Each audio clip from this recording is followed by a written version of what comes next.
बेसब्री से मुसीबत तो खत्म नहीं होती, मुसीबत पे मिलने वाला अजर चला जाता है। कैसी कैसी औरतें सब्र वाली थीं, एक वाकया सुन लीजिए।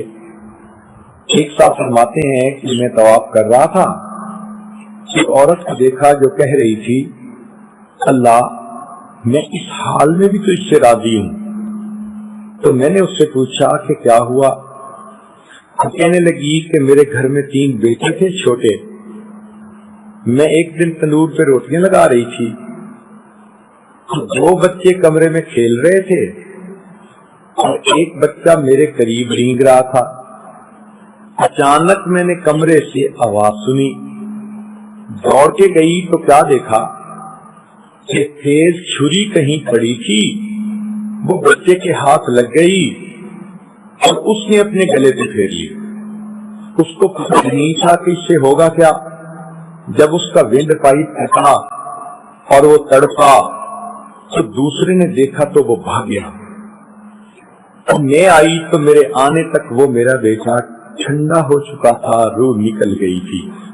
मैंने उसकी लाश को उठाया और सहन में लाकर उसको चारपाई के ऊपर लिटाया। तो मैंने महसूस किया कि मेरा दूसरा बेटा डर खौफ से कहीं भाग गया। तो करूं कहाँ है? तो कमरे में लकड़ियां पड़ी थी सहन में, वो लकड़ियों के पीछे जाके छुप गया था।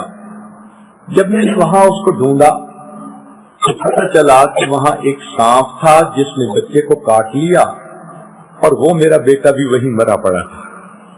मैं उसको उठा के लाई और पहले बच्चे के साथ चारपाई पर दूसरी पर उसको लिटा दिया। तो मैंने महसूस किया कि मेरा सबसे छोटा बच्चा जो रेंगता था वो किधर है। जब मैं आई तो मैंने देखा कि वो तनूर के अंदर गिर गया था।